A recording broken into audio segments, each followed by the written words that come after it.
इस सत्र के अंतिम आलेख वाचक भैया विद्वान शशांक जी बड़ा मलहरा, जो वर्तमान में कोटा समाज में अपनी सेवाएं दे रहे हैं, जो व्याकरण से एमए हैं और वर्तमान में शिक्षा शास्त्री बीएड में अध्ययनरत हैं। भैया शशांक जी बड़ा मलहरा।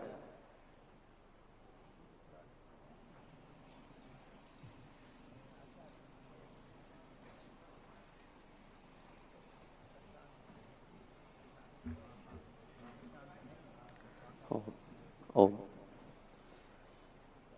मंगलमय मंगल करण वीतराग विज्ञान, नमो ताहि जाते भये अरहंतादि महान। है कुंद कुंद मुनि भव्य सरोज बंधु, मैं बार बार तब पाद सरोज बंधु। सम्यक्त्व के सदन हो समता सुधाम, है धर्म चक्र सुबधार लिया ललाम। बोले पंच परमेष्टि भगवान की, आचार्य भगवंत कुंद कुंद स्वामी जी महाराज की, पूज्य आचार्य भगवंत श्री विद्यासागर जी महाराज की, पूज्य मुनिपुंगव श्री सुधासागर जी महाराज की, आढ़ाई रिपस विराजमान समस्त मुनिराज आरिका संघों की। मेरा विषय अष्टपहुड़ के अनुसार वंदनीय और अवंदनीय इस विषय में है। इसमें मैंने 6 मुख्य पॉइंट बनाए हैं। पहला प्रस्तावना, द्वितीय अष्टपहुड़ के परिप्रेक्ष्य में वंदनीय कौन एवं क्यों, तृतीय अष्टपहुड़ के परिप्रेक्ष्य में वंदनीय कौन एवं क्यों, चतुर्थ अष्टपहुड़ का फल, अष्टपहुड़ेतर ग्रंथ वंदनीय का कथन, अंतिम उपसंहार। प्रस्तावना साहित्य है, कितना नहीं चला दिया गया, ले जाया गया। हम आज से देख पा रहे हैं, क्योंकि जैन दर्शन में श्रुत का विभाजन 2 भागों में किया जाता है, जैसा कि श्री तत्पार सूत्रकार ने कहा है, श्रुतम अति पूर्वम द्वैनिक द्वादश भेदम। इसमें श्रुत के मुख्यतः 2 भेद किए। और इसी जैन दर्शन में आचार्य भगवंत आगे जब लेखन काल प्रारंभ हुआ, उस समय आद्य आचार्यों में शुमार आचार्य भगवंत कुंद कुंद स्वामी जी भी हुए, जिनका स्मरण श्री भूवलय जी में मंगलम कुंद कुंदाद्यो पद के साथ किया गया है। और इसी में इन्होंने ही 84 पाहुड़ों की आगे चलकर रचना की, जिनमें से 8 पाहुड़ के संकलन रूप अष्टपाहुड़ ग्रंथ निकला। द्वितीय पॉइंट, अष्टपाहुड़ के परिप्रेक्ष्य में वंदनीय कौन एवं क्यों। जैन परंपरा में कहें अथवा वर्तमान दृष्टि को ध्यान में रखते हुए दिगंबर जैन परंपरा कहें, उसके कितने ही विभाजन क्यों ना हो गए हों, सभी ने एकमत होकर मिथ्यात्व के त्याग को प्रमुखता देते हुए उसे सर्वप्रथम रखा है, क्योंकि मिथ्यात्व के त्याग के बिना सम्यक्त्व को स्पर्श भी नहीं किया जा सकता। अतः आचार्य भगवंत ने सर्वप्रथम इसी सम्यक्त्व का ही लक्षण दिया है, और वह कहते हैं, जीवादि सद्धरणम सम्मतम जिणवरे ही पंडितम व्यवहारा निश्चयदो अपाणम हवई सम्मतम। अर्थात जीवादि तत्वों का श्रद्धान व्यवहार सम्यक दर्शन एवं आत्मा का श्रद्धान निश्चय सम्यक दर्शन है। इसी प्रकार से अन्य और भी गाथाएं यहाँ संकलित की गई हैं, जिनमें आचार्य भगवंत ने सम्यक दर्शन का महात्म्य बताया है और सम्यक दृष्टि को वंदनीय भी कहा। यहाँ चैढ़ालाकार ने भी, तत्वार सूत्रकार आदि ने भी सम्यक दर्शन को प्रथम रूप में रखा, क्योंकि यही प्रथम सीढ़ी मोक्ष मार्ग की कही। आगे दर्शन पाहुड़ जी की 22वीं गाथा में भी यहाँ सम्यक दृष्टि को श्रद्धान करने के लिए मुख्य रूप से कहा, यदि शक्ति है, सामर्थ्य है, उतना करते जाएं। जन सक्कई तंकी रही जन चण सक्कई तहेव सद्धहणम केवल ही जिणे ही भड़ियम सद्दह मानस संवत्तम। अर्थात जो भी कार्य किया जा रहा है और शक्ति है तो करो, और अगर शक्ति नहीं है, शक्य नहीं है, तो उसका श्रद्धान अवश्य कर लेना चाहिए। यह सम्यक दर्शन की प्रथम कसौटी है। एक गाथा जिसमें आचार्य भगवंत ने अन्य अन्य प्रकार से 3 रूप कहे, जिनको भिन्न भिन्न रूप से ही नमस्कार करने योग्य बताया। एकम जिण स्वरूपम वीयम उक्किट सावयाणम तु अवरठ्याण तय्यम चौथ पूर्ण लिंग दंसणम रथी। अर्थात जिन शासन में एक जिनेन्द्र देव भगवान का नग्न रूप, द्वितीय रूप उत्कृष्ट श्रावकों का एवं तृतीय आरिकाओं का, इस प्रकार 3 ही लिंग कहे गए हैं। इसके अलावा चौथा लिंग जैन शासन में नहीं है। जिन शासन में यही वंदना के योग्य हैं, शेष नहीं, ऐसा निश्चय कर सम्यक दृष्टि जीव अन्य किसी की वंदना नहीं करता। चूंकि यहाँ उत्कृष्ट श्रावक एवं आरिकाओं का भी कथन है, जो कि क्रमशः व्रत सहित एवं उपचार महाव्रती होने से वंदना योग्य है, ऐसा जानना चाहिए। आचार्य भगवंत ने इसी गाथा के पहले 15वीं गाथा में कहा है, सम्यक्त्व से ज्ञान होता है, ज्ञान से समस्त पदार्थों की उपलब्धि होती है, और समस्त पदार्थों की उपलब्धि होने पर यह जीव कल्याण और अकल्याण रूप जानता है। अतः रत्नत्रय में स्थिर रहने के लिए यह दृढ़ आवश्यक है। अब आगे आचार्य भगवंत दर्शन पाहुर जी की ही 28वीं गाथा में कह रहे हैं, ऐसे मुनिराज जो तप से सहित हैं वे वंदनीय हैं, साथ ही उनमें विद्यमान सील गुण ब्रह्मचर्य एवं मुक्ति प्राप्ति रूप गुणों को सम्यक तथा शुद्ध भाव से वंदन किया है। आगे सूत्र पाहुर जी में भी इसी प्रकार से जो मुनि संयम से सहित हैं, आरंभ परिग्रह से विरत हैं, वही सुर असुर और मनुष्यों से युक्त लोक में वंदनीय हैं। जो शेष हैं मुनि मुद्रा के अलावा जो भी अन्य लिंगी हैं, सम्यक दर्शन और सम्यक ज्ञान से सहित हैं तथा वस्त्र रूप परिग्रह के धारक हैं, वे इच्छाकार योग हैं, अर्थात उन्हें इच्छामी कहकर नमस्कार करना चाहिए। इस प्रकार का वर्णन सूत्र पाहुर जी की 13वीं गाथा के माध्यम से इन्होंने किया है। आगे एक और गाथा इसमें संकलित बोध पाहुर जी की 51वीं गाथा, जह जाय रूप सरिषा अवलंबिय भू निराहुआ संता परिकीर्ण निलय लिवासा पब्बज्जा ईर्षा भड़िया, अर्थात जो तत्काल उत्पन्न हुए बालक के समान नग्न वेश के धारक हैं, जिसमें भुजाएं नीचे की ओर लटकी रहती हैं, जो शस्त्र से रहित हैं अथवा प्रासिक प्रदेशों पर जिसमें गमन किया जाता है, जो शांत चित्त हैं तथा दूसरे के द्वारा बनाए हुए उपाश्रय में निवास करते हैं, वह जिंदीक्षा कही गई है। इसी प्रकार की परिचर्चा अन्य कई गाथाओं में है, जिनका समूह करके जिंदीक्षा का पूर्ण अर्थ ग्रहण किया जा सकता है। जैसा स्वरूप जहाँ जिंदीक्षा का कहा है, मात्र वैसे ही स्वरूप का धारक पूज्य अथवा वंदनीय कहा जा सकता है। अन्य नहीं, जिसमें तिलतुस के बराबर भी बाह्य परिग्रह का संग्रह नहीं है, वही जिंदीक्षा है, ऐसा भी वर्णन 55वीं गाथा में है। ऐसा स्वरूप ही वंदनीय है। इन सभी कथनों को पढ़ने से निश्चित ही वंदनीय दशा का कथन तो स्पष्ट हो ही जाता है, साथ ही कौन किस अपेक्षा से किस रूप वंदनीय है यह भी स्पष्ट हो जाता है। तृतीय, अष्टपाहुड़ के परिप्रेक्ष्य में अवंदनीय कौन। जैसे पूर्व में वंदनीय पने का कथन संग्रहित किया है, उसी प्रकार अष्टपाहुड़ ग्रंथराज में ही अवंदनीय का कथन भी है। आचार्य भगवंत ने वंदनीय से अधिक अवंदनीय दशा का कथन किया है। वास्तविकता में यदि आचार्यों की माने तो अवंदनीय का कथन सर्वाधिक होता है, क्योंकि तत्वार सूत्र में पहले अशुभ आश्रव का कथन है, पश्चात शुभ आश्रव का पूज्य युग श्रोमणी आचार्य भगवंत विद्यासागर जी भी अशुभ आश्रव के कथन रूप 6वें अध्याय के बारे में कहते थे। 6वां अध्याय तो छठा हुआ है, क्योंकि 6वें अध्याय में हमारे अशुभ आश्रव का बंध किस प्रकार से होता है इसका वर्णन है। और जब हमारे लिए पता चल जाएगा कि अवंदनीय कौन है, तो निश्चित रूप से हम वहाँ वंदना न करके हम ऐसे साधुओं की, ऐसे गुरुओं की वंदना करेंगे जो कि वंदना करने के योग्य हैं। आगे, जे दंसणेशु भट्टा नाणे भट्टा चरित्र भट्टाय एदे भट्ट विवत्ता शेषम्पि जन्म बिना संति। दर्शन पाहुड़ की 8वीं गाथा में ऐसा वर्णन करते हुए कि जो दर्शन से भ्रष्ट हैं वह भ्रष्ट हैं, ज्ञान से भ्रष्ट हैं, चारित्र से भी भ्रष्ट हैं। इस प्रकार जो तीनों रूप से भ्रष्ट हैं वे भ्रष्टों में विशिष्ट भ्रष्ट हैं, और वह शेष जनों को जो उनके संपर्क में आते हैं उनको भी विनाश करा देते हैं। इसी पाहुड़ की 24वीं गाथा में सहजुपर्णम रूपम डट्ठुम जो मण्डयेण मच्छरियो सो संयम परिवन्नो मिच्छा इट्ठी हवई एशो, अर्थात जो पुरुष स्वाभाविक नग्न रूप को देखकर उसे नहीं मानता, उल्टा ईर्ष्या भाव रखता है, वह संयम को प्राप्त होकर भी मिथ्या दृष्टि है। आगे की गाथा भी इसी से संबंधित है। जो देवों से बंदित तथा शील से सहित तीर्थंकर परमदेव के रूप को देखकर गर्व करते हैं वे सम्यक्त्व से रहित हैं।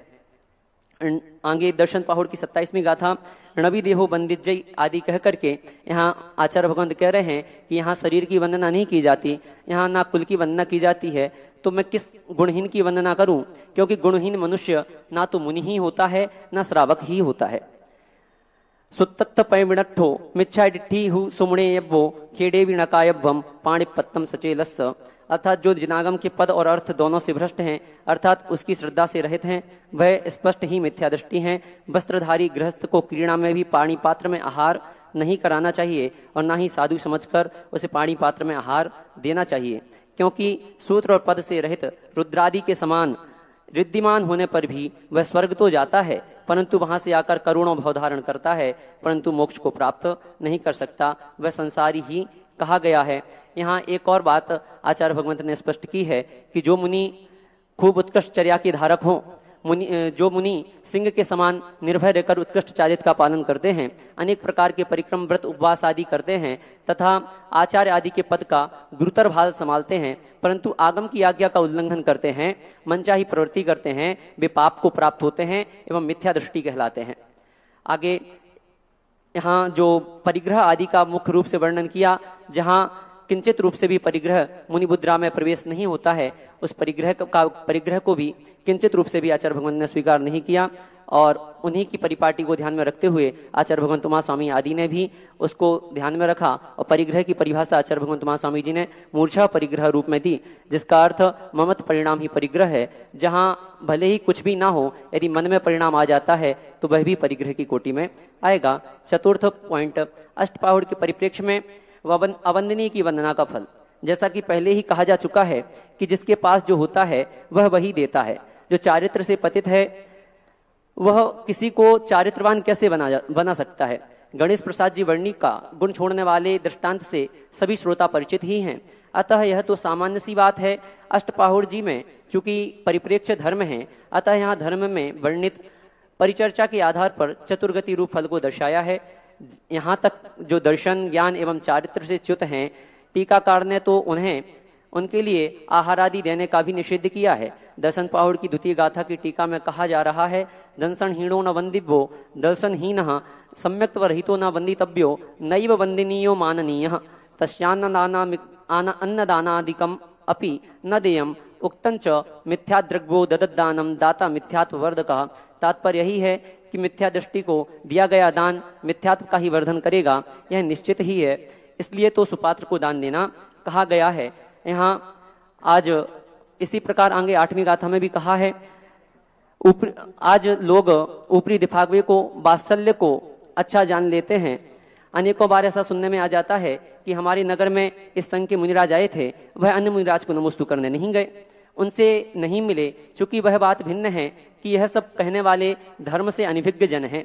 अरे चरणान योग शास्त्र में तो इनका वर्णन है ही, जिसकी चर्चा हम पढ़ते आ रहे हैं। वर्तमान योग में भी यह चर्चाएं हैं, जहां सम्यक दर्शन के 8 अंगों में मूर्ताओं से रहित अमूढ़ दृष्टि अंग में प्रसिद्ध रेवती रानी की कथा आती है। वहां उस कथा के मध्य कहा है कि जब गुप्ताचार्य के शिष्य क्षुल्लक चंद्र प्रभु को मथुरा की यात्रा करने की इच्छा हुई तो उन्होंने गुरु से आज्ञा ली और कहा कि आपको कोई संदेश भेजना हो तो बताइए। तो उन्होंने सुब्रत मुनि को नमोस्तु और रेवती रानी के लिए धर्मवृद्धि कहने को कहा, परंतु 11 अंग के ज्ञाता भव्यसेन मुनि को नमस्कार नहीं किया, क्योंकि वह चारित्र से पतित थे। और आपने अष्टपाहुड़ जी के कथन को भली भांति जान लिया है कि चारित्र से हीन की वंदना नहीं की जाती है। अंगाई दशय पुण्य 14 पुब्बाई शैल श्रीणाणम पड़ियो अभव्यसेणो न भाव सब्बट्टणम पत्तो। आगे 5 प्रकार के कुभावनाएं, कई पार्श्वस्थ, कुशील, संसक्त, अवसन्न, मृग चारित्र आदि, इनकी परिभाषाओं का मैंने अपने आलेख में वर्णन किया है। 5वां पॉइंट, अष्टपाहुड़ेतर ग्रंथों में वंदनीय और अवंदनीय का कथन। यहाँ पर भी मैंने जो अष्टपाहुड़ के अलावा भी वंदनीय अवंदनीय दशा का, जैसे रत्नकंडक श्रावकाचार में भी कई जगह परिभाषाएं आदि देकर के उनको वंदनीय कहा, शेष को अवंदनीय कहा, उसको यहाँ मैंने लिया है। उपसंहार,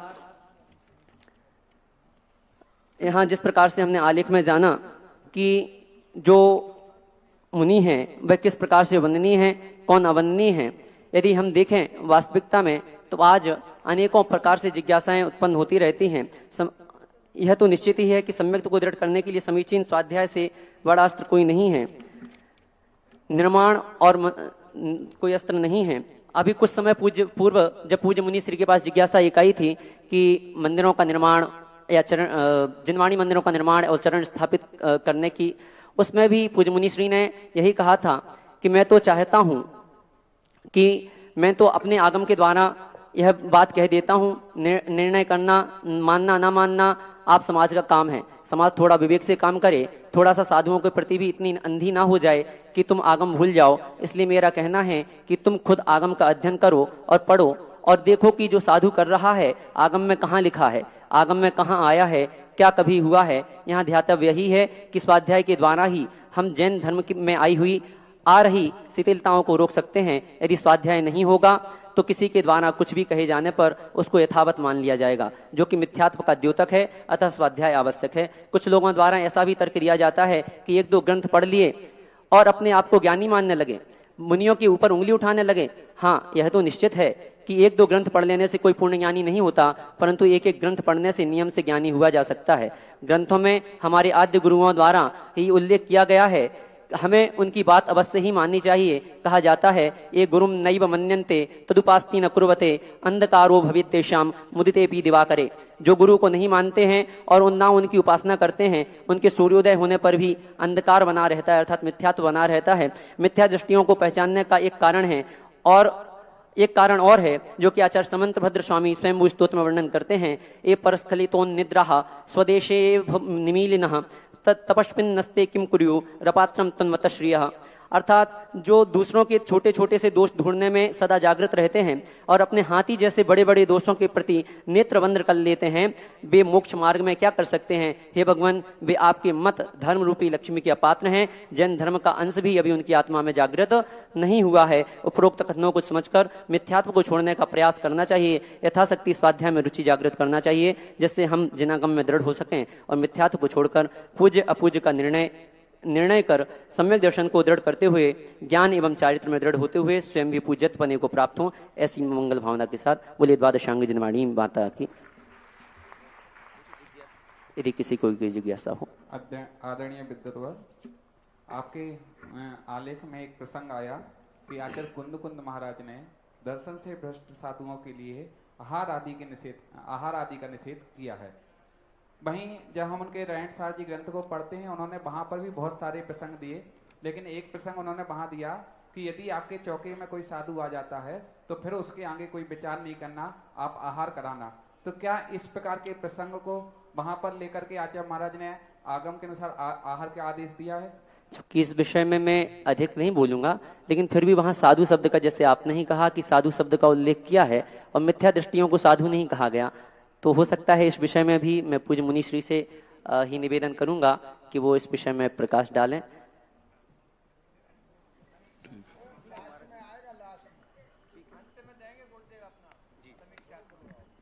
धन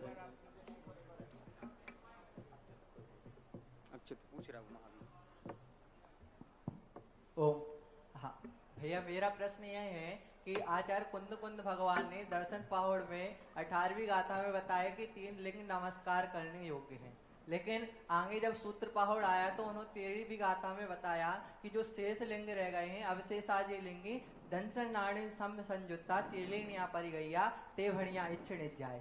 तो जो अवशेष जो लिंग रह गए हैं, तो उन्होंने उनमें कहा कि इनको इच्छामी कहकर संबोधित करने के लिए कहा, लेकिन उन्होंने वहां पर सिर्फ छुल्लक और एलक का नाम लिया, आरिका और छुल्लिका माता जी का नाम नहीं लिया। ऐसा क्यों? वहां पर नाम किसी का नहीं लिया। उसके पूर्व की सूत पहाड़ की जो 12वीं गाथा है, वहां पर जे 22 परिशह सहंती सत्ती सही संयुक्ता ते होंती वंदनीया कम्मख निजरा साहू, इस प्रकार का कथन वहां दिया है, जहां साधु को नमस्कार किया है और साधु को नमस्तु कहने की बात कही। उसी प्रसंग को आगे बढ़ाते हुए उन्होंने कहा, अब से साजे लिंगी दंसन नाणेन सम संयुक्ता चेलेण परिगैया ते बढ़िया इच्छ निजाए। जो चेलेण अर्थात वस्त्र से सहित होते हैं, उनके लिए इच्छाकार कहा है, और इसके आगे भी इच्छाकार का महत्व भी उन्होंने बतलाया है। जो टीका है उसमें सिर्फ छुल्लक और एलक लिखा हुआ है, आरिका और छुल्लिका नहीं लिखा हुआ है। आप एक बार उसमें देखिए। मुनि श्री से प्रश्न है कि इसका समाधान। आज के पांचों वक्ताओं के प्रति अच्छा एक और जिज्ञासा। ओम पूज्य मुनि श्री के चरणों में बारंबार नमोस्तु नमोस्तु नमोस्तु।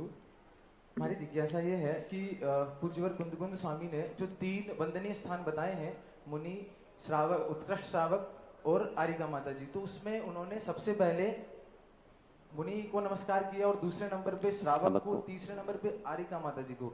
तो ऐसा क्यों क्रम, पहले आरिका माता जी और फिर उसके बाद में श्रावक आना चाहिए? तो इसमें अगर मेरी जिज्ञासा है। इस विषय में मैं स्पष्ट नहीं हूँ। द्वितीय विषय में महाराज श्री के संबंध में ही दीक्षा है। हाँ, पूज्य महाराज श्री से निवेदन है इसका संबंध। और एक जिज्ञासा और है कि महाराज जी इसी ग्रंथ में ऐसा वर्णन आया है कि जो मुनिराज बहुत ज्यादा तपाचरण करते हैं, लेकिन यदि वो जिन सूत्र का सहारा लेकर के बिना मतलब का प्रलाप करते हैं, सहारा लेकर के, तो उन मुनिराज को हम नमस्कार करें या नहीं करें, क्योंकि चर्या कदाचित सही हो या ना हो ये एक अलग विषय है, लेकिन जिन सूत्र का सहारा लेकर के अगर अन्यथा बोले तो फिर हम उन्हें वंदना करें या फिर नहीं करें। आज के पांचों वक्ताओं के प्रति कृतज्ञता, आभार और धन्यवाद। अब आज के सत्र अध्यक्ष सम्माननीय विद्युत प्रबल श्री आलोक जी रानू यहां पर आएंगे और अपना अध्यक्षीय उद्बोधन प्रस्तुत करेंगे, जो वर्तमान में CSU भोपाल में असिस्टेंट प्रोफेसर के पद पर कार्यरत हैं। आदरणीय आलोक जी रानू, भोपाल। अंतिम आलेख था शशांक सिंघई जी का। उन्होंने अष्टपाहुड़ के आधार पर वंदनीय और अवंदनीय का बहुत अच्छा आलेख वाचन किया। बस थोड़ा सा मन में ये भाव है, मुनीश्री से भी निवेदन है कि वंदनीय और अवंदनीय इसका निर्णय हम कैसे करें, इस पर मुनीश्री जरूर प्रकाश डालें, क्योंकि वंदनीय हम अगर किसी अभव्य को नहीं पहचानते हैं कि ये अभव्य है और वो अगर मुनि अवस्था में है, तो हम कैसे निर्णय करें कि ये वंदनीय है कि अवंदनीय है। या मान लो कोई अच्छे भावों से भव्य जीव भी है, लेकिन अगर वो अंदर कुटिल भाव रख के चर्या पालन कर रहा है, तो भी हम कैसे निर्णय कर पाए मुनीश्री। और एक जो अभी एक घटना आई थी, जो भव्य सेन को अभव्य सेन कह दिया गया था, तो वो मेरे मन में एक प्रश्न आया है कि जो भव्य सेन जी वाली जो घटना है कि वो शौच करने गए और उनका जल सुखा दिया, तो अगर किसी भावलिंगी मुनिराज के साथ अगर ऐसा घटित हो, तो मुनीश्री वो उस अवस्था में वो क्या करेंगे, वो क्योंकि जल तो समाप्त हो गया है, तो शुद्धि किस प्रकार से हो सकेगी, इस विषय पर भी थोड़ा सा आपका आशीर्वाद चाहूंगा। इसी भावना के साथ अपने वचनों को मैं विराम देता हूं। बोलिए महावीर भगवान की जय। धन्यवाद अध्यक्ष महोदय। अब आदरणीय कुलपति महोदय, अधिष्ठाता महोदय श्रीमान डॉक्टर जय कुमार जी साहब हमारे बीच हम सभी को संबोधन करेंगे। आदरणीय अधिष्ठाता महोदय डॉक्टर जय कुमार जी।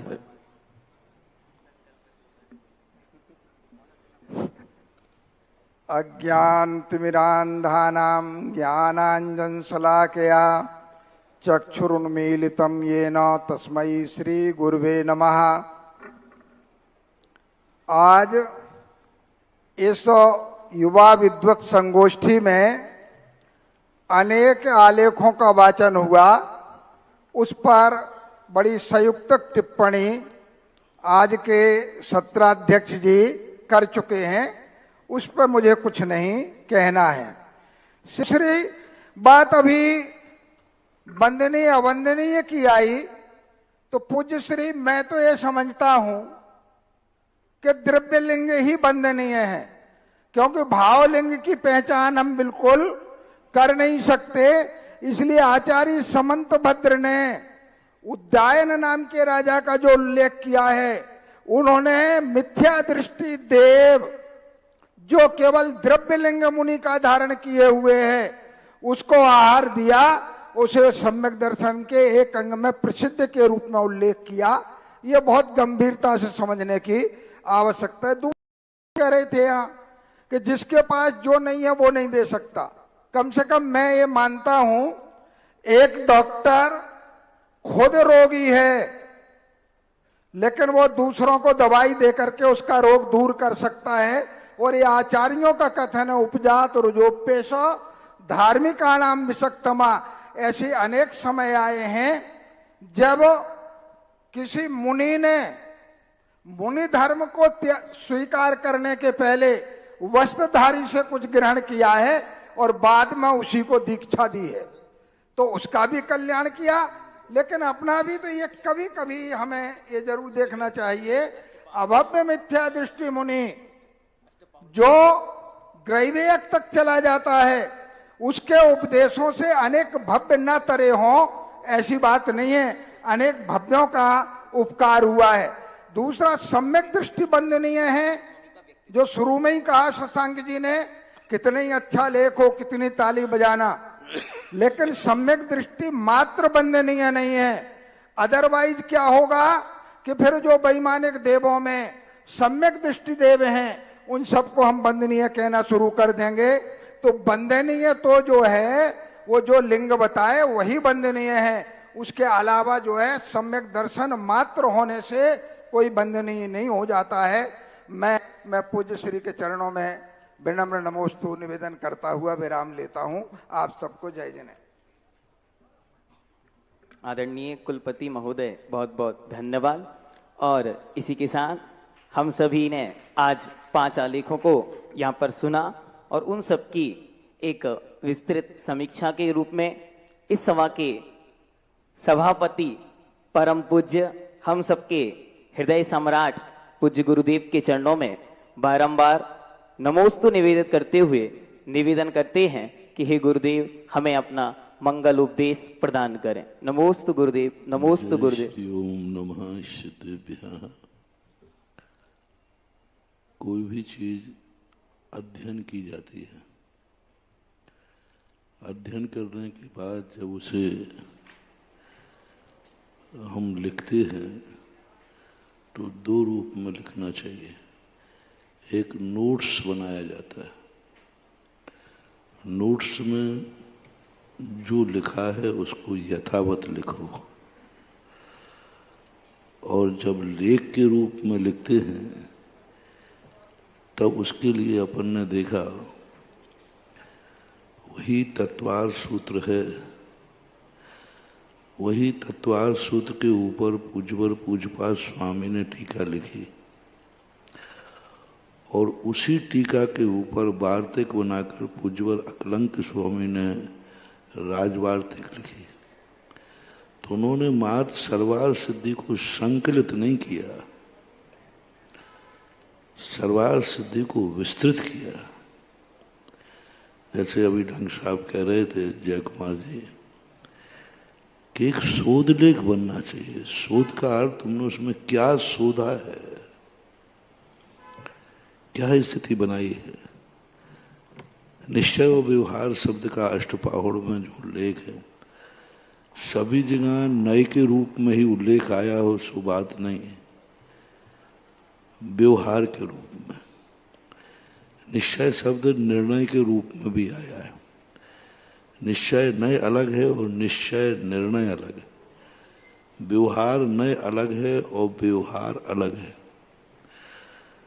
तो व्यवहारचर्या जो होती है उसको व्यवहार में और व्यवहार नय की व्याख्या में, हालांकि अष्टपाहुड़ में उन्होंने इस विषयों को, दार्शनिक विषयों को मुख्यता नहीं दी है, लेकिन जहां जहां उन्होंने मुख्यता दी है, क्योंकि ये जो पाहुड़ हैं ये निश्चय नय और व्यवहार नय के निर्णायक नहीं है। समय सार में व्यवहार नय और निश्चय नय पदे पदे विद्यमान है, वहां व्यवहार निश्चय नय देना जरूरी है, क्योंकि वहां तत्व और क्रिया टकरा रही है। अष्टपाहुड़ में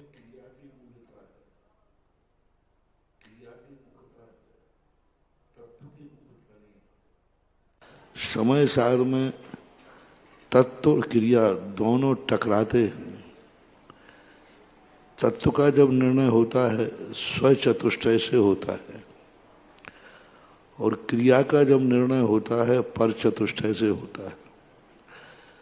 तत्व का निर्णय उपादान की मुख्यता से होता है और क्रिया की निर्णय निमित्त की मुख्यता से होता है। क्रियाओं में निमित्तता की मुख्यता होती है।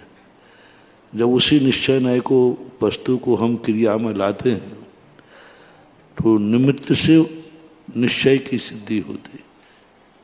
छड़ालाकार ने कहा वे हेतु नियत को हुई। निश्चय की सिद्धि व्यवहार से, निश्चय स्वयं अपने आप में स्वयं की सिद्धि नहीं कर सकता। व्यवहार की सिद्धि निश्चय से नहीं होगी, लेकिन निश्चय की सिद्धि व्यवहार से ही होगी, क्योंकि निश्चय स्वयं सिद्ध रूप है, वह साधन रूप है ही नहीं। उसकी सिद्धि तो हमें साधन से ही करना पड़ेगी। और जो निश्चय का साधन है वही वास्तविक व्यवहार है, और जो साध रूप है वह निश्चय है। तो इस प्रकार की व्याख्या को पूज्यवर कुंद कुंद स्वामी ने अष्टपाहुड़ में कुछ वैशिष्ट दिए हैं निश्चय व्यवहार के, जो हमें उसमें से निकालना चाहिए। निश्चय व्यवहार तो सभी ग्रंथों में आता है, एक जैनियों का असाधारण दृष्टिकोण है, क्योंकि नए दुनिया में सापेक्षवाद दुनिया में नहीं है। जैनियों का जो सापेक्षवाद है, सप्तभंगी है, यही एक असाधारण विशेषता है। जहाँ तक वैशिष्ट का भाव थी, लेख में कुछ प्रांजलता थी, लेकिन वैशिष्टता का वो रूप हमें सामने आना, जैसे कई स्थानों पर जो मूलाचार मूल ग्रंथ है, इतना विस्तार वहां से नहीं कहा। कौन वंदनीय कौन अवंदनीय है ये चर्चा मूलाचार में नहीं आई है। मूलाचार के अंदर वंदनीय अवंदनीय की बिल्कुल परंपरा बिल्कुल भिन्न है। वहां पर जो समाचार दिए हैं, वो समाचार पद्धति को यदि हम अष्टपाहुड़ से गर्भित करते हैं तो बहुत ज्यादा मुश्किल पड़ जाएगी। तो मूलाचार एक क्रिया प्रधान धर्म ग्रंथ है, और अष्टपाहुड़ में तत्व की दृष्टि दी है कि वास्तविक स्वरूप क्या है। क्योंकि यदि हम अष्टपाहुड़ के अनुसार चलेंगे तो व्यवहार नहीं बन सकता, व्यवहार की क्रियाएं नहीं बन सकती। और जिस ढंग से यहाँ तो हमारे लिए जो हमने संकेत किया था कि स्थित होकर खड़े होकर आहार लेना, जो इस प्रकार का नहीं करता है वो दर्शन से हीन है। तो वहाँ दर्शन का अर्थ दिगंबर मुद्रा, पूज्याचार्य महाराज ने कहा दर्शन का अर्थ दिगंबर मुद्रा लोगे, भेष लोगे तो पूरा अष्टपाहुड़ सही बैठ जाएगा, मूलाचार से मैचिंग करेगा। और यदि दर्शनकार सम्यक तो लेते हैं,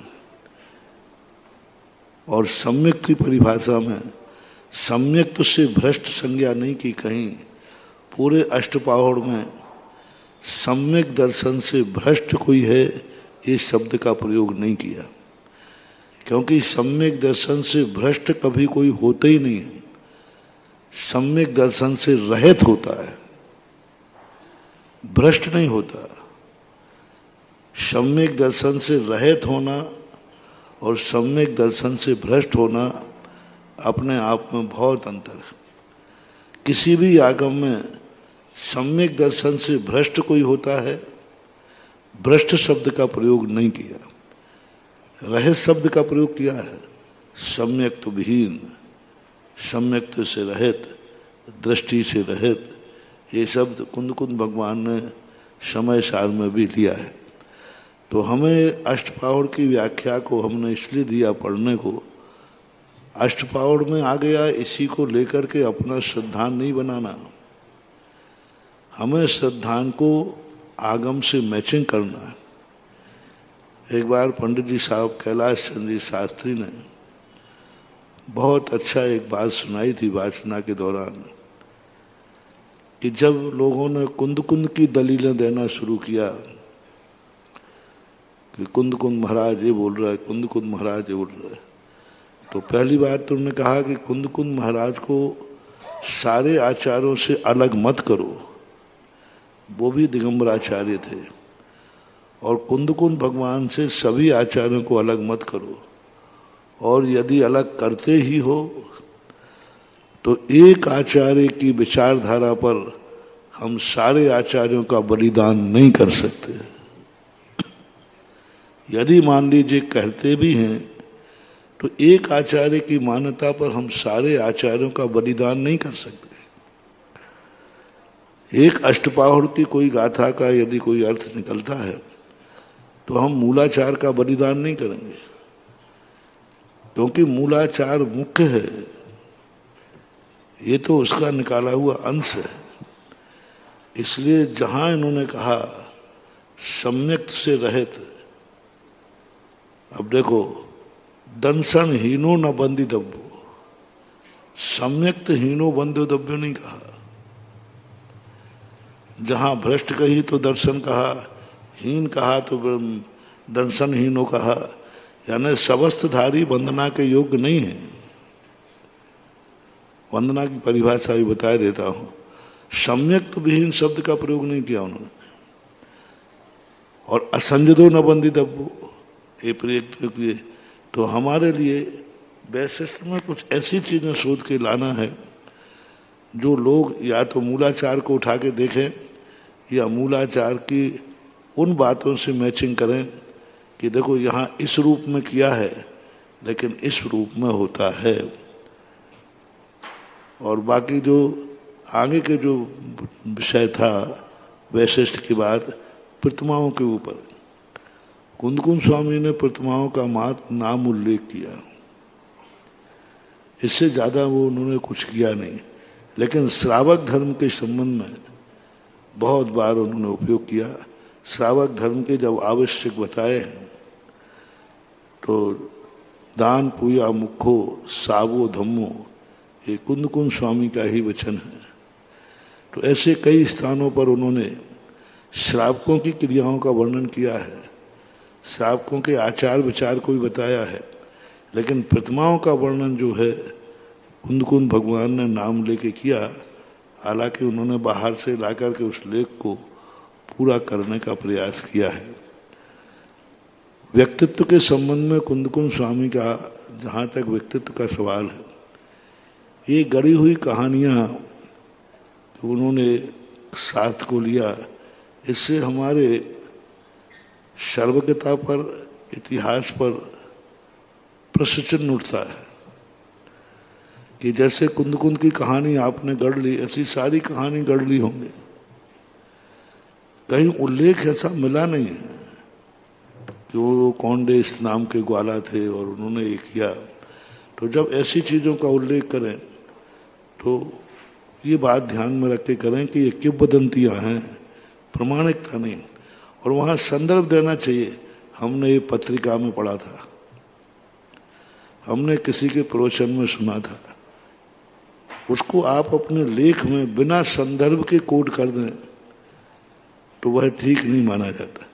जहाँ तक व्हाट्सएप आदि का जो नेट पे आदि चलते हैं, हमने नेट पे आप लोगों की विशेषता देखी, आपको सत्यासत्य से कोई मतलब नहीं है, तुम्हें ये पेश करना है कि नया क्या है।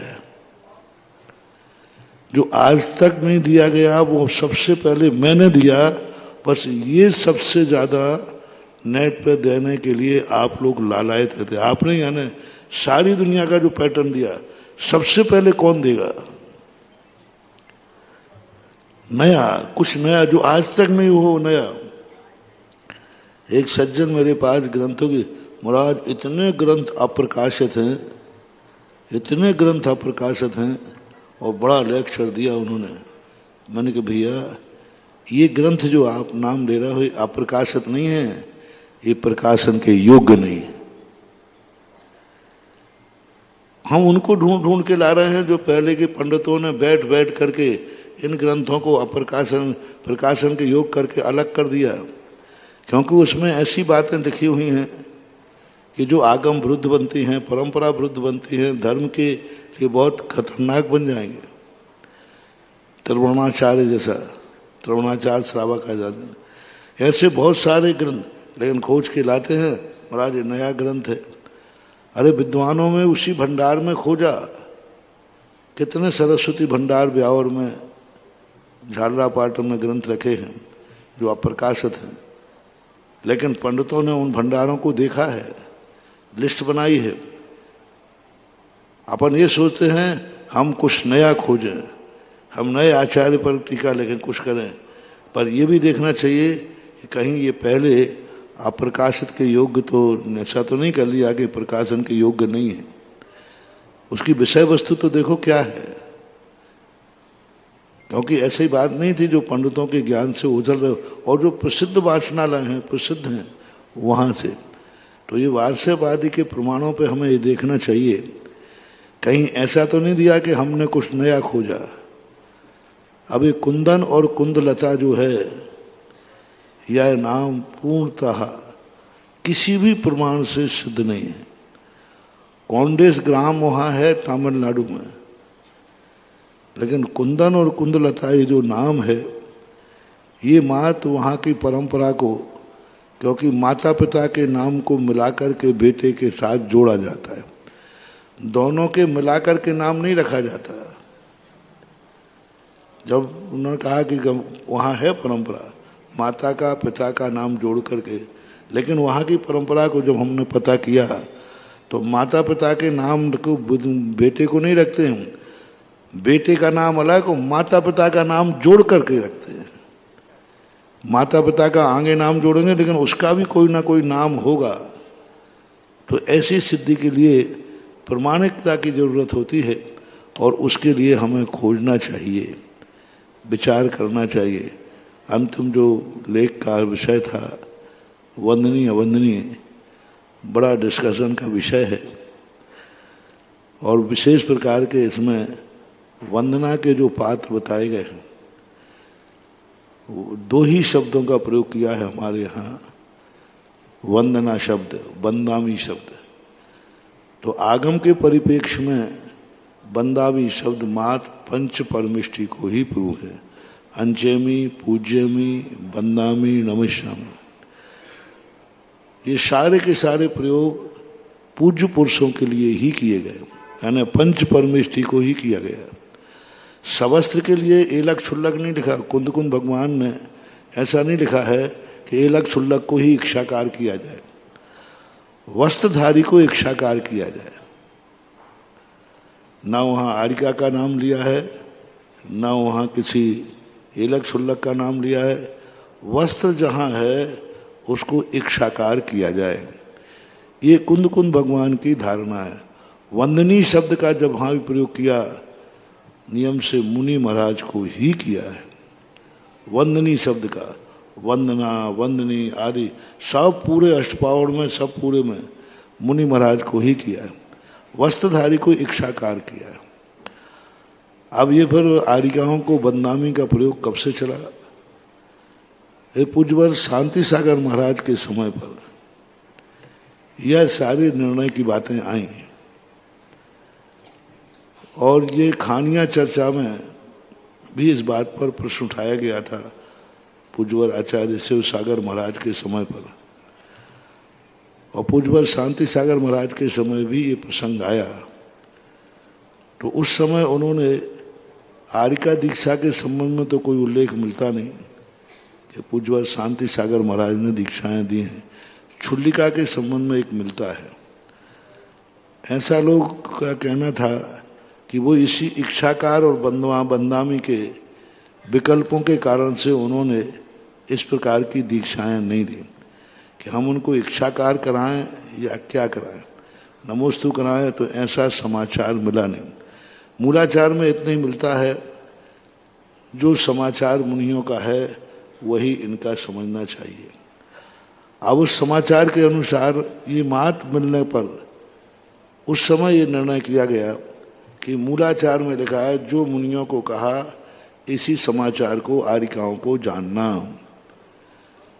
तो फिर आरिकाओं को नमोस्तु कराया जाए। जब उल्लेख मिल गया कि मुनियों के समान आरिकाओं का भी समाचार होना चाहिए, तो वहां पर फिर निर्णय किया गया कि मुनियों को नमोस्तु, आरिकाओं को बंदामी, क्षुल्लक एलकों को इच्छाकार। ये निर्णय बहुत सोच समझ के लिया गया। यही चर्चा पूज्य आचार्य महाराज के सम्मुख आई कि आरिकाओं को संबंध में इच्छाकार शब्द का प्रयोग, डिस्कशन भी हुआ, पर जब मूलाचार का प्रमाण मिला कि आरिकाओं का समाचार मुनियों के समाचार के समान ही आरिकाएं समाचार करें परस्पर में, जैसे मुनिराज को समाचार करते हैं ऐसे समाचार करें। भक्तियां तो नहीं करें, आरिका की वंदना करते समय भक्तियां नहीं करेगी। आरिका वंदना के समय कोई उनके लिए काय स्वर्ग नहीं करेगी। जैसे कि आचार्य मुनि महाराज की भक्ति के लिए कहा भक्ति पूर्वक वंदना करें, ऐसा आरिका आरिका को तो नहीं करेगी कि कोई बड़ी आरिका है, मान लो कोई गुरु आरिका है तो भी उसके सामने भक्ति करके कायोच्चार करके वंदना नहीं करेगी। वंदना तब ये वंदनामी शब्द का प्रयोग किया और इस पर भी डिस्कशन हुआ कि आरिका का जो पद है वह कुंद भगवान ने महाराज ने तीसरे समलिंग पर लगा, 3 लिंगों का कहा, मुनि महाराज उत्कृष्ट लिंग श्रावक आरिका का। तो फिर आरिका को दूसरे स्थान पर क्यों लाया गया? तो उसके लाने का भी मूल कारण यही था, मूलाचार। अष्टपाहुर को प्रमाणिक नहीं माना जाएगा। मूढ़चर्या में अष्टपाहुर का मुख्यता नहीं, मूलाचार मुख्य जो उन्हीं के लिए लिखा गया। तो मूलाचार में जब समाचार आया है, एलक शुल्लक को नहीं लिखा कि समाचार मुनियों के समान करना। आरिकाओं को उपचार से महावृत्ति लिखा, एलक को महावृत्ति नहीं कहा उपचार से, क्षुल्लक को महावृत्ति नहीं कहा उपचार से, आरिका को उपचार से महावृत्ति कहा और समाचार में कहा यही समाचार आरिकाओं के लिए होना चाहिए। तब आचार्य ने कहा कि आरिका सेकंड नंबर पर रहेगी क्योंकि मुनि के समासान समाचार है और यही निर्णय पूज्यवर शांति सागर महाराज ने दिया था। और ये लक्ष्य तृतीय नंबर पर रहेंगे, किसमें? समाचार विधि में, क्रियाओं में। अब आएगी फिर पूजा, तो मुनि के समाचार होना चाहिए, नवदा भक्ति नहीं। समाचार का अर्थ होता है परस्पर, समाचार का अर्थ होता है परस्पर। आरिका और मुनि का नाम समाचार नहीं है। आरिका मुनियों के साथ समाचार नहीं करेगी, वहां पर तो करेगी वंदना। समाचार का अर्थ नहीं, आरिका जब मुनि और आरिका का जो व्यवहार होगा वो समाचार नहीं है, वो वंदना है, कृति कर्म है। आरिका एलक क्षुल्लक जब मुनि के पास जाएंगे तो वो कृति कर्म कहलाता है। कृति कर्म सदा भक्ति पूर्वक किया जाता है और समाचार किया जाता है बराबरी वालों पर। तो मुनि से समाचार करेगा, इसी प्रकार आरिका आरिका से समाचार करेगी। जब आरिका आरिका से समाचार करेगी तब वो समाचार की कोटि में आएगा। मुनियों के साथ व्यवहार करना समाचार की कोटि में नहीं आएगा। तो फिर जब आरिका के लिए कहा कि वो क्या करें, तो वंदामी शब्द का प्रयोग करें। अब वह वंदामी शब्द गृहस्थों के लिए भी पूछा गया, तो गृहस्थों ने कहा आप भी वंदामी शब्द का प्रयोग करें। चुल्ला केलक सब वंदामी शब्द का। तो ये इतिहास है, जैसा कि अभी डॉक्टर साहब ने कहा था कि वस्तुतः हम दर्शनहीन सम्यकहीन की चर्चा करें, हमारे ज्ञान का विषय ही नहीं। अवध ज्ञान भी अनुमान से बता पाएंगे, उनका भी सम्यक दर्शन विषय नहीं है। मना पर ज्ञानी भी नहीं बता सकते, मात्र अनुमान से बताएंगे इनके कौन से कर्म का उदय है, वो अनुमान लगा लेंगे। तो हमें चरणान की जो आप लोगों ने कहा था कि भाई आज वर्तमान में बहुत बड़ी समस्या है, स्पष्ट रूप से हमें शिथिलाचार दिख रहा है, स्पष्ट रूप से, अस्पष्ट से नहीं, स्पष्ट रूप से। जो मूल गुण स्पष्ट रूप से समाप्त हो रहे हैं, है ही नहीं मूल गुण, और उसी को वो मार्ग मान रहे हैं। एक तो दोष मानना कि नहीं साहब गलती है, ये नहीं करना चाहिए, परिस्थिति है। दूसरा, नहीं कोई करने में बाधा नहीं, ये तो मार्ग है। जब स्पष्ट रूप से ऐसा जो कथा की बात आई थी कि कथा में यदि ऐसा पानी खत्म हो जाए, तो मूलाचार में उल्लेख है, हम लोगों को उल्लेख किया गया कि यदि कमंडल में पानी नहीं है तो हम नदी नाले के पानी को, जहाँ पानी का झरना बह रहा है, कल कल करके बह रहा है, वहाँ के पानी को हम ले लेंगे। विधि बताई, वहाँ के पानी को ले करके शौच आदि की शुद्धि करें और उस पानी को तुरंत पूरा खाली कर दें। वही मात्र उपयोग करने के लिए जब पानी का संभव है, मिलना ही नहीं है, शौच की बाधा हो गई, तो झरने का पानी लेने का प्रावधान मूलाचार के अंतर्गत है, मात्र शुद्धि करने तक के लिए, संग्रह के लिए नहीं। उन्होंने जो अभव्य सैन्य था, उन्होंने तो क्या कहा, कोई मूर्ख लोग इस जल में भी जीव मानते हैं। देखो ये मूर्ख लोग इस मिट्टी में भी जीव मानते हैं। देखो अब ये घास में भी जीव मानते हैं, वो घास पे चल गए। वो जनागम को निरादर करके ये बोल गए, कोई घास में भी जीव मानते हैं, घास पे चल रहे। मिट्टी को देखो इसमें भी कोई मूर्ख लोग जीव मानते हैं, बताओ कहाँ है जीव इसमें। पानी में भी उसको कहते ये भी सचेत, इसमें जीव होते हैं। तो उनकी अवधारणा अतत्व की थी, वो तत्व को नकार रहे थे, इसलिए उनको अभव्य शयन कहा गया। पानी के उपयोग करने से मिट्टी का उपयोग साधु भी करते हैं, हाथ धोने आदि के लिए मिट्टी पे हम लोग चलते हैं, विहार करते हैं, लेकिन ये मान के नहीं चलते इसमें जीव नहीं है, ये मान के चलते हैं अपरिहार है। तो वो तत्व संबंधी भूल थी, इसलिए अभव्य शयन। क्योंकि समय आजकल जिज्ञासा भी जल्दी होती है, 5:30 बजे जिज्ञासा होती है, इसलिए अपन इतनी विराम करके महावीर भगवान के आता है। बहुत बहुत उपकार महाराज जी, आपका आभार हम लोग किन शब्दों में व्यक्त कर सकते हैं। आचार्य पास जो विद्वान आते थे ना, वे ज्वेलरी के रूप में आते थे, जड़े हुए, और हमारे विद्वान अब ये खान में से निकलते हुए डायमंड है। बहुत अच्छे महाराज जी, हमको तो इनको ही देख रहे हैं, तो और कुछ समझ में ही नहीं आ रहा। बस ये ऊपर जो बैठे हैं जय कुमार, ये ज्वेलरी के जड़े हुए हैं, ज्वेलरी है भाई, ज्वेलरी है, हाँ ज्वेलरी है, उनका उपयोग में आ चुके।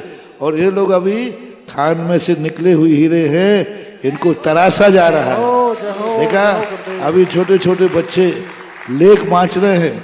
आज पहले अनार का लिखना भी पसीना आता है, बाद में आज ये लेख बाँच रहे हैं। ये धीरे धीरे करके जब इनके लेखों की समालोचना होती है, आलोचना हम लोग इसलिए नहीं करते हैं कि तुमने गलत लिखा, हम या जय कुमार वगैरह आलोचना इसलिए करते हैं कि तुम्हें गलती का एहसास हो, अगली बार बहुत अच्छा लगे।